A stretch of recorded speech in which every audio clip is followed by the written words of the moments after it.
Economics के अंदर अर्थशास्त्र के अंदर चैप्टर नंबर कौन सा पढ़ेंगे? 33, जिसका नाम है आंकड़ों का संगठन। लास्ट क्लास में हमने पढ़ा था आंकड़ों का संग्रहण। संग्रहण का मतलब होता है कि पिछली जो क्लास थी उसके अंदर पिछला चैप्टर था संग्रहण का मतलब हमने आंकड़ों को लोगों के घर पे जाके क्या किया था, इकट्ठा किया था। अब संगठन का मतलब हो गया कि उन आंकड़ों का क्या करना, संगठन करना, मतलब उन आंकड़ों को व्यवस्थित करना। कि जैसे मान लो व्यवस्थित करने से क्या मतलब हो गया कि जैसे मान लो कि हम एग्जाम्पल के रूप में लेते हैं कि हम एक कबाड़ी वाली दुकान ले लेते हैं, तो जिसके अंदर क्या होता है, सारा सामान होता है। जैसे मान लो कबाड़ का कांच वगैरह, कांच की बोतल वगैरह या फिर गत्ते वगैरह या अखबार जो भी होता है उनके पास सामान होता है। तो वो क्या होता है, बिखरा होता है, व्यवस्थित नहीं होता। तो अगर कोई कस्टमर होता है, उसको लेने वाला होता है, मान लो कि वो बोल दे कि मेरे को भाई पुराने अखबार चाहिए 10, तो वो क्या करता है, अगर व्यवस्थित नहीं है तो उसके अंदर क्या लगेगा, उसको टाइम भी क्या लगेगा, उसके अंदर अधिक लगेगा, और उसके अंदर श्रम भी क्या चाहिएगा, अधिक चाहिएगा। श्रम अधिक चाहिए मतलब हो गया कि उसको पहले उसको ढूंढना पड़ेगा, कहीं नीचे दबा हो तो उसको निकालना पड़ेगा। तो जिसके लिए अगर वो क्या कर दे, उसी की जगह क्या कर दे कि अखबारों का अलग कंपार्टमेंट बना के छोड़ दे, या फिर बोतल का अलग बना के छोड़ दे, जो गत्ते हैं उनका अलग बना दे, और जो और धातु है उनका क्या कर दे, अलग डिपार्टमेंट कर दे। तो सारों को अगर अलग अलग कर दे तो उनको क्या होगा, वर्गीकृत कर देगा।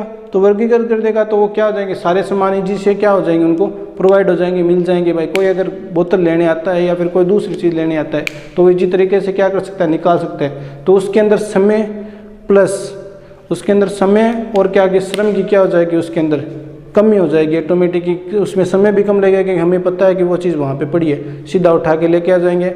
और उसके अंदर क्या हो जाएगा, श्रम की भी कमी हो जाएगी, उसके अंदर हमें ज़्यादा क्या होनी, माथाफोड़ी भी नहीं करनी पड़ेगी। ठीक है, अब हम इस चैप्टर को करते हैं आगे स्टार्ट।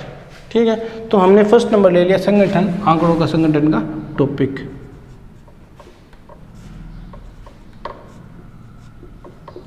आंकड़ों का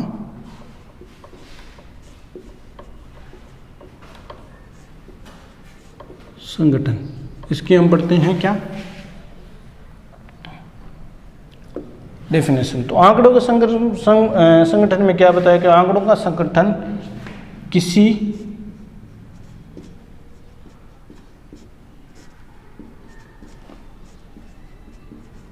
विषय से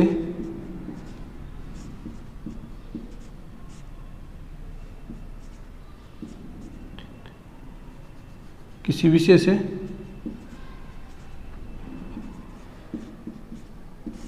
विषय से क्या होता है, संबंधित संख्यात्मक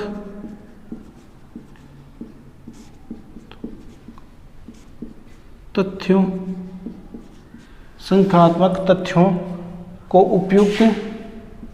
उपयुक्त विधियों द्वारा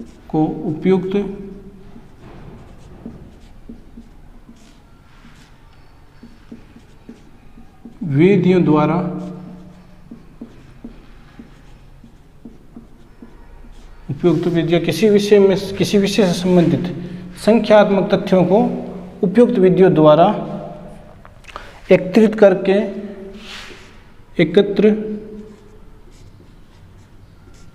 करके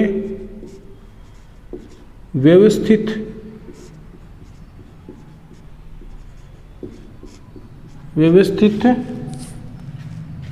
रूप से संचित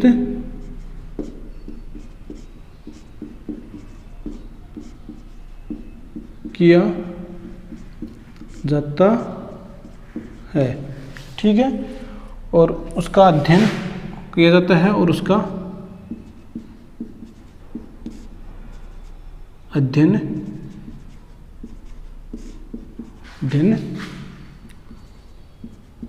करते हैं, उससे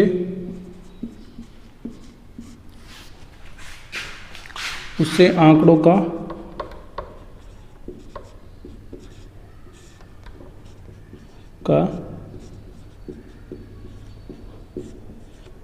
संगठन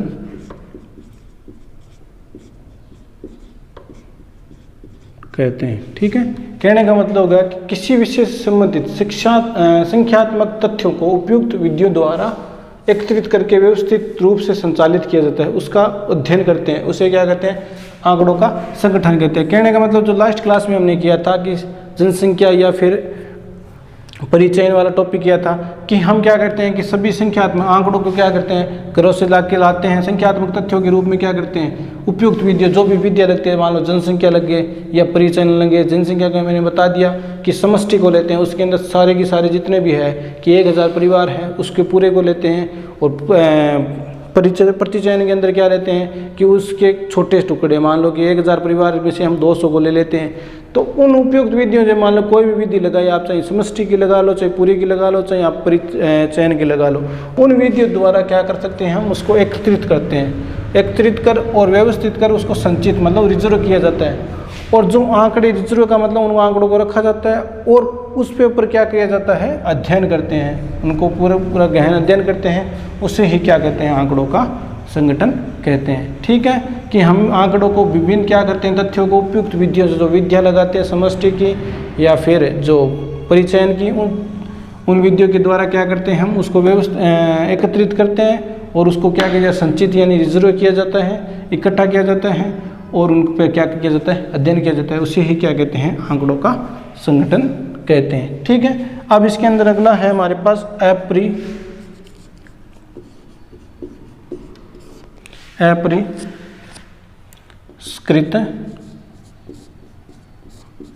आंकड़े।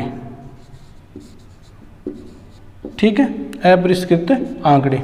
अब देखो अपरिष्कृत आंकड़ों का मैं सीधा डेफिनेशन ये है कि वे आंकड़े जो क्या होते हैं, व्यवस्थित रूप में नहीं रखे होते हैं, उन्हें सारे आंकड़ों को क्या कहते हैं, अपरिष्कृत आंकड़े कहते हैं। जो पहले के जैसे इकट्ठे किए थे वैसे वैसे ले जाके हम क्या रहते हैं, रख देते हैं, उसे क्या कहते हैं, हम अपरिष्कृत आंकड़े कहते हैं। अब इसकी कमियां क्या होती है, देखो अपरिष्कृत आंकड़ों की, इसके अंदर इसने क्या किया, अत्यधिक अव्यवस्थित होते हैं, मैंने ये बता दिया, यह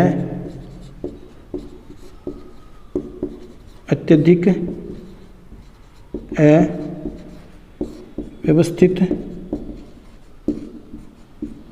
अव्यवस्थित होते हैं। अत्यधिक अव्यवस्थित का मतलब जैसे व्यवस्थित नहीं किए जाते हैं, जैसे जो मैंने अभी एग्जांपल दिया था आप लोगों का बाड़ी वाला, उसी की तरह क्या ले जाके रख देते हैं, उसको ढूंढने में क्या हो जाती है, दिक्कत हो जाती है। सेकेंड नंबर इसका क्या है, अपरिष्कृत आंकड़ों का क्या दे रखा है कि उसके अंदर यह है क्या होते हैं, अत्यधिक क्या होते हैं,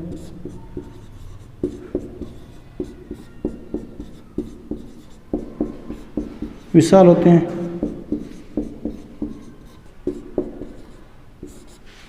अत्यधिक विशाल होते हैं। ठीक है, थर्ड नंबर क्या होते हैं, ये इन्हें संभालना क्या होता है,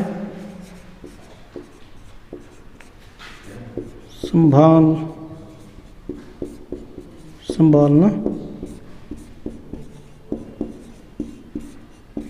कठिन होता है।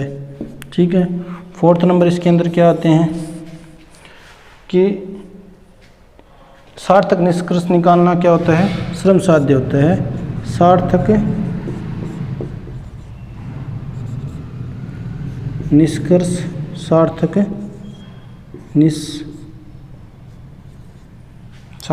निष्कर्ष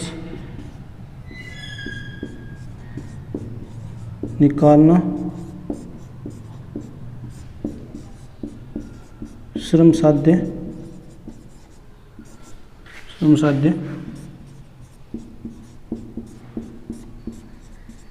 होता है।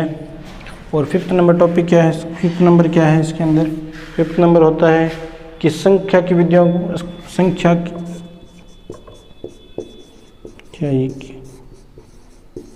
संख्या की यह विधियों, संख्या की विधियों का इन पर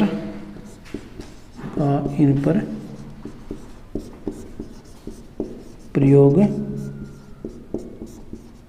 संभव नहीं। ठीक है, अब इसको पढ़ते हैं।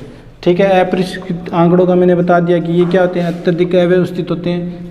ठीक है, सेकेंड नंबर क्या होते हैं, ये अत्यधिक क्या होते हैं, विशाल होते हैं, बड़े रूप में होते हैं और इन्हें क्या होता है, संभालना क्या होता है, कठिन, उनकी देख रेख करना क्या होता है, कठिन होता है। और उसके सार्थक निष्कर्ष, उसके आंकड़ों तक पहुंचने के लिए क्या लगता है, श्रम साध्य। श्रम साध्य का मतलब अधिक क्या लगता है, समय भी ले लो, और वे मेहनत भी क्या लगती है, उसके अंदर क्या लगती है, अत्यधिक लगती है। और सांख्यिकी विधियों का इन पर प्रयोग संभव नहीं है। सांख्यिकी विधियों का मतलब कि स्टैटिक्स, आंकड़े निकालना इनके ऊपर क्या होते हैं, संभव नहीं है। क्यों नहीं संभव होते हैं कि ये क्या होते हैं, आंकड़े विशाल होते हैं, और ये अव्यवस्थित होने के कारण क्या होते हैं, इनको वर्गीकृत नहीं किया जाता, जिसके कारण क्या होते हैं कि इनमें क्या लगता है, श्रम साध्य है, मतलब टाइम क्या लगता है, अत्यधिक लगता है, जिस वजह से क्या होता है कि इनका संख्या के रूप में आंकड़न नहीं निकाल सकते। मान लो कि स्टैटिक्स नहीं ले सकते आंकड़ों का कि भाई इतने इतने भजन संख्या के अंदर हमने ले ली कि इतने बच्चे, इतने मान लो इस गाँव में इतने लेते हैं, इस गाँव में इतने, उसका आंकड़ा निकालना क्या होता है, संभव नहीं होता है।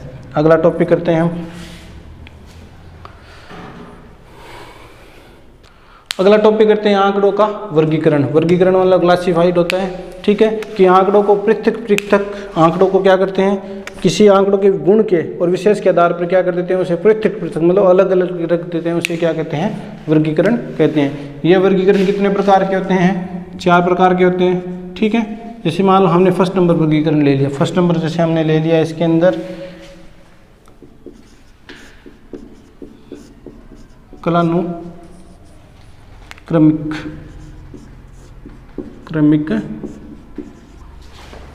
वर्गीकरण, फर्स्ट नंबर इसका टॉपिक होता है क्लानुक्रमिक वर्गीकरण, ठीक है। क्लानुक्रमिक वर्गीकरण फर्स्ट नंबर होता है इसके अंदर क्या है कि क्लानुक्रमिक वर्गीकरण के अंदर क्या होता है कि हम इसके अंदर आंकड़ों के, इस आंकड़ों के अंदर हम किसके संदर्भ में करते हैं, समय के संदर्भ में करते हैं।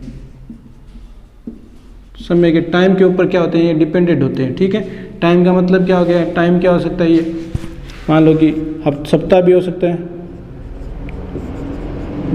और दिन भी हो सकता है, या फिर महीने हो सकते हैं और साल।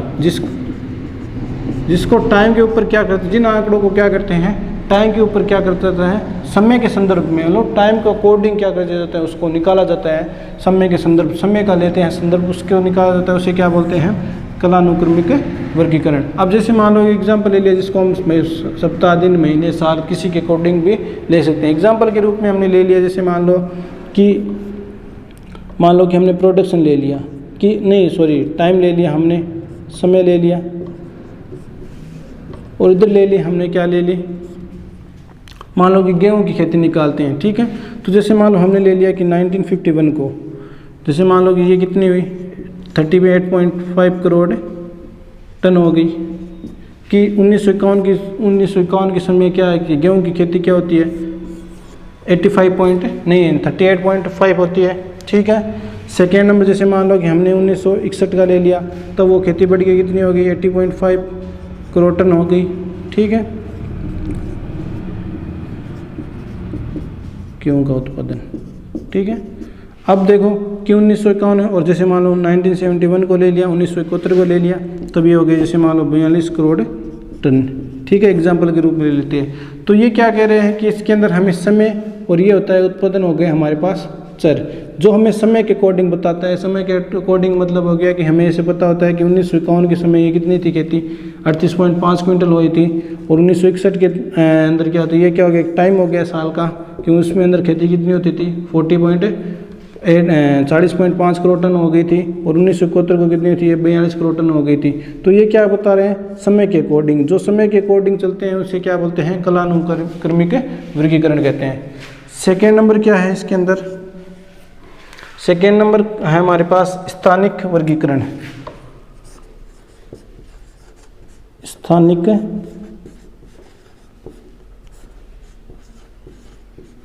वर्गीकरण, स्थानीय वर्गीकरण के अंदर क्या हो गया, स्थानीय का मतलब हो गया सीधा सा रिलेशन किससे हो गया, स्थान से हो गया, स्थान से हो गया, या फिर किससे हो गया, जगह से हो गया, ठीक है। कि जिसके अंदर किसका बताते हो, जगह का बताते हो, कि भाई इस जगह में क्या होता है, जिसके अंदर ये किसके संदर्भ में होता है, स्थान या जगह के संदर्भ, देश हो गया, स्थान और जगह का मतलब हो गया, जैसे मान लो कोई देश हो गया, या फिर कोई भी क्या हो गया, देश भी हो सकता है, या कोई जिला हो गया, या क्या हो सकता है, राज्य हो सकता है, ठीक है, एनी। जैसे मान लो, और ये क्या होता है, कोई जगह के बारे में, भाई देश हो गया, जिला हो गया, या फिर राज्य हो गया, उसके बारे में क्या करता है, उसके संदर्भ में हमें क्या बताता है, स्थानिक वर्गीकरण बताता है। अब स्थानीय वर्गीकरण को कैसे करते हैं, जैसे मान लो कि एग्जाम्पल के रूप में हमने ले लिया, वापस ये चीज़ ले ली, गेहूँ का उत्पादन हमने ले लिया यहाँ पे, ठीक है। तो गेहूँ का उत्पादन जैसे मान लो हमने इसके अंदर ले लिया, ठीक है। तो गेहूँ का उत्पादन लेते हैं, जैसे मान लो कि इसके अंदर क्या लेते हैं, इसके अंदर तो ये संदर्भ कालानुक्रमिक किस में बताते हैं, समय के संदर्भ में बताते हैं कि 1951 की इतनी हुई थी, 1961 को इतनी हुई थी। और ये सारे के सारे किससे बताते हैं, हमारे पास है ये सारे जगह के, जैसे मान लो कि ये कह देगा कि जगह, मान लो जगह, ठीक है, और यहाँ पे हो गया उत्पादन, जगह के बारे में। जैसे मान लो ये कह देगा कि भारत के अंदर गेहूँ का उत्पादन जैसे मान लो कितना होता है, 100 करोड़ क्विंटल होता है, ठीक है। और जैसे मान लो चीन के अंदर इसका क्वांट कितना होता है, जैसे मान लो 95 करोड़ क्विंटल होता है। और जैसे मान लो कि हमने ले लिया इसके अंदर अमेरिका, तो अमेरिका के अंदर जैसे मान लो इसका होता है 80 क्विंटल। तो ये इसके अंदर, ये किसके संदर्भ में बता रहे हैं, जगहों के संदर्भ में। और ये सारे के सारे किसके संदर्भ में बता रहे हैं, टाइम में। कालानुक्रमिक जो वर्गीकरण होता है वो समय के अंदर, कि इस समय में इतना चलता है, कि इतनी इस समय में हमने इतना उत्पादन किया था, इस समय में इतना उत्पादन किया था। लेकिन स्थानिक वर्गीकरण के अंदर क्या होता है, स्थान का बताते हैं कि एक स्थान में कितना उत्पादन हो रहा है। जैसे मान लो भारत के अंदर इतना हो रहा है, चीन के अंदर इतना हो रहा है, और अमेरिका के अंदर इतना हो रहा है। अगला टॉपिक हम करते हैं, अगला इसका क्या वर्गीकरण है, गुणात्मक। गुणात्मक मतलब का हो गया गुण के माध्यम से, गुणात्मक का मतलब हो गया हमारे पास गुण के माध्यम से। अब गुणात्मक क्या होती है, ये सबसे क्या होती है, कठिन होती है, सबसे क्या होती है, कठिन होती है।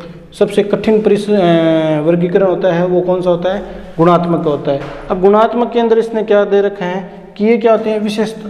गुणात्मक के अंदर क्या होती है, ये विशेषताओं पर आधारित होते हैं, ठीक है। विशेषताओं पर आधारित है उनका आंकड़न, जिसका इनका संख्याकी निकालना क्या होता है, सबसे कठिन होता है। इसका संख्याकी नहीं निकाल सकते। जैसे मान लो ये किस पे डिपेंड होते हैं, जैसे मान लो एक ले लिया हमने लिंग, या फिर हमने क्या ले लिया इसमें, साक्षरता ले लिया,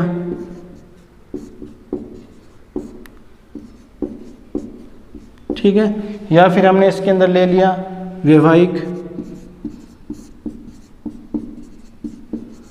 वैवाहिक स्थिति। तो गुणात्मक के अंदर क्या चीज़ कह रखी है कि ये आंकड़े वर्गीकृत होते हैं गुणात्मक के, और इनको निकालना क्या होता है, सबसे कठिन होता है। और ये सबसे कठिन वर्गीकरण यही होता है कि हम जैसे मान लो लिंग का ले लेते हैं, तो लिंग जैसे मान लो जेंडर कितने होते हैं, या तो स्त्री का होता है, एक होता है स्त्री और एक होता है पुरुष, मेल और फीमेल। तो पहले हमें क्या करना पड़ता है, हमें क्या इसके लिंग के अंदर देखते हैं कि टोटल जनसंख्या निकालो, उसके बाद में क्या करो, स्त्री और पुरुष का क्या करो, निकालो। अब इसके बारे में ये बोलते हैं कि स्त्री कितनी विवाहित है, ठीक है, और पुरुष कितने, और इसमें कितनी अविवाहित है, इसके अंदर कितनी अविवाहित है, ठीक है। और पुरुष के अंदर भी क्या कर लेते हैं, यही चीज़ पूछ लेते हैं कि पुरुष कितने विवाहित हैं और कितने अविवाहित हैं, कितने अविवाहित हैं, ठीक है। तो ये सारी की सारी क्या होते हैं, इन आंकड़ों को निकालना अंतर्दर्शी आंकड़े होते हैं, आंतरिक आंकड़े होते हैं, और इनको निकालना क्या होता है, सबसे कठिन। इनका वर्गीकरण करना होता है, क्या होता है, कठिन। जैसे मान लिंग ले लिया, लिंग के अंदर स्त्री कितने होते हैं, पुरुष कितने हैं, उसके बाद में हमने बता दिया कि उसमें स्त्री कितनी शादीशुदा है या कितनी अनमेरिड है। पुरुष का ले लिया कि पुरुष कितने शादीशुदा है या फिर कितने अनमेरिड है। साक्षरता की यही चीज़ साक्षरता में ले ले तो कि स्त्री कितनी है, पुरुष कितने हैं, कौन कितने दूर तक पड़ा हुआ है। इन आंकड़ों को आंतरिक रूप से लेना पड़ता है, और ये सबसे कठिन आंकड़े होते हैं। जैसे मान लो वैवाहिक स्थिति होगी, वैवाहिक स्थिति का निकालना बहुत ही, वैवाहिक स्थिति का आंकड़ा नहीं निकाल सकते, इसके अंदर बहुत ही मुश्किल तरीके से हम निकाल सकते हैं। तो गुणात्मक के अंदर गुण के आधार पे हम किसी के आंकड़े नहीं निकाल सके, स्त्री के गुण क्या आते हैं या फिर पुरुष के गुण हैं, इन आंकड़ों को नहीं निकाला जा सकता। 4th नंबर हमारे पास इसके अंदर कौन सा गुण है, 4th नंबर हमारे पास इसका गुण है मात्रात्मक।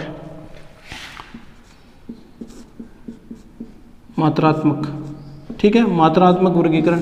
मात्रात्मक वर्गीकरण का इसने क्या किया है कि ये विशेषताओं और प्रगति पर डिपेंडेंट होते हैं। किस पे, विशेषताओं और प्रगति पर। मतलब विशेषता और प्रगति का मतलब हो गया ये व्यक्ति की क्या है, ऊंचाई कितनी है, मतलब ऊंचाई का ले लिया, या एक व्यक्ति की क्या वजन कितना है,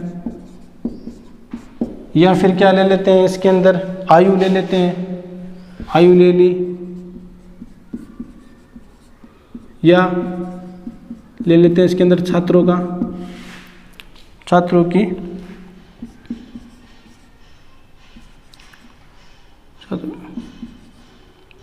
छात्रों के अंकों की संख्या।